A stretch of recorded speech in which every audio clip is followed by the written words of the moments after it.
दिल्ली के जंतर मंतर के बाद अब यूपी में बड़ा संग्राम, चंदा चोरी के खिलाफ समाजवादी पार्टी का हल्ला बोल। दोस्तों, दिल्ली के जंतर मंतर में जेएनजी के ऐतिहासिक प्रदर्शन के बाद देश की सियासत में वो चिंगारी सुगबुगा दी है जिसकी तपिश अब सीधे उत्तर प्रदेश की गलियों तक पहुंचने वाली। जंतर मंतर के आंदोलन से मिली ऊर्जा के बाद अब उत्तर प्रदेश की सबसे बड़ी विपक्षी पार्टी यानी समाजवादी पार्टी चंदा चोरी के मुद्दे पर सरकार को पूरी तरह से घेरने के मूड में आ चुकी है। क्योंकि दोस्तों, आज संसद भवन के बाहर सपा सांसदों ने जिस आक्रामक अंदाज में सरकार के खिलाफ हुंकार भरी है, उसने ये साफ कर दिया है कि यह सिर्फ एक दिन का विरोध प्रदर्शन नहीं बल्कि उत्तर प्रदेश में एक बहुत बड़े जन आंदोलन की बिगुल बजा चुका है। क्योंकि आज संसद परिसर के बाहर की तस्वीरें देखने लायक थी। हाथ में तख्तियां, जुबा पर कड़े नारे और चेहरे पर भी तलखी। समाजवादी पार्टी के सांसदों ने गोल बंद होकर सरकार के खिलाफ मोर्चा खोल दिया और अखिलेश यादव के सिपाहियों ने साफ साफ लफ्जों में आरोप लगाया कि संस्थागत तरीके से चंदा चोरी का खेल खेला जा रहा है और आम जनता के हक पर डाका डाला जा रहा है। और तख्तियों में लिखा था, चंदा चोर गद्दी चोर। और संसद के द्वार पर हुई ये नारेबाजी सिर्फ दिल्ली तक सीमित नहीं है, यह सीधे तौर पर लखनऊ और यूपी के 75 जिलों के लिए कड़ा संदेश है कि सपा सांसदों का कहना है कि जो लड़ाई युवाओं ने सड़क पर शुरू की है, अब उस लड़ाई को अंजाम तक पहुंचाने का काम समाजवादी पार्टी करेगी। क्योंकि जंतर मंतर में जब से आंदोलन चल रहा था, उसके बाद उत्तर प्रदेश में जो अयोध्या में राम मंदिर के चंदे का घोटाला हुआ था, उसकी बात फीकी हो रही थी, जिसको समाजवादी पार्टी ने एक बार फिर से जिंदा कर दिया है। और इस मुद्दे को अब समाजवादी पार्टी घर घर तक पहुंचाना चाहती है। क्योंकि जो लोग राम के नाम पर सरकार पर आए और सरकार में राम के नाम पर ही वोट मांगते हुए नजर आए और उनके ही राज में चंदा चोरी जैसा बड़ा कांड हो गया। ये छोटी मोटी कोई चोरी नहीं बल्कि सैकड़ों करोड़ रुपए के चंदा गबन का है। अब समाजवादी पार्टी इस मुद्दे को एक आंदोलन का रूप देने जा रही और पार्टी के रणनीतिकारों का मानना है कि चंदा चोरी का मुद्दा सीधे तौर पर भ्रष्टाचार और पारदर्शिता से जुड़ा है और यूपी की राजनीति में यह मुद्दा एक नया मोड़ ला चुका है। और समाजवादी पार्टी का प्लान एकदम साफ है, इस मुद्दे को गांव-गांव तक, गली गली तक ले जाना और योगी सरकार को कटघरे में खड़ा करना।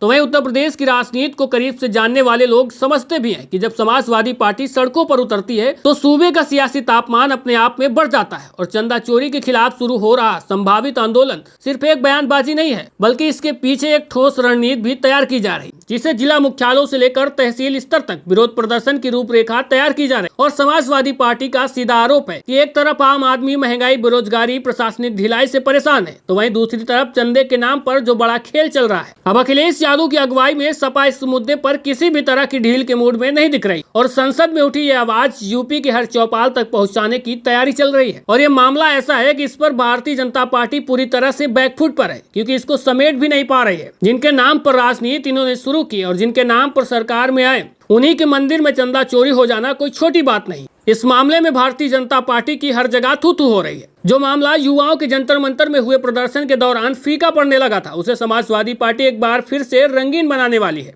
और संसद के बाहर जो आज विरोध की तस्वीरें देखने को मिली है, वो महज एक टेलर है और फिल्म अभी बाकी है। अब देखना ये होगा कि आखिरकार ये मुद्दा यूपी के जमीनी राजनीति में क्या मोड़ लाता है। क्या चंदा चोरी का यह मुद्दा यूपी सरकार के लिए बड़ी चुनौती बनने वाला, ये तो आने वाला वक्त ही बताएगा। लेकिन एक बात तय है कि उत्तर प्रदेश में अब शांत राजनीति का दौर खत्म हो चुका है और आर पार की जंग शुरू हो गई है। वैसे इस मामले पर आपकी क्या राय है, कमेंट बॉक्स में बताइएगा और वीडियो को ज्यादा से ज्यादा लाइक और शेयर करके चैनल को भी सब्सक्राइब और फॉलो करिएगा। मिलते हैं फिर एक नई जानकारी के साथ।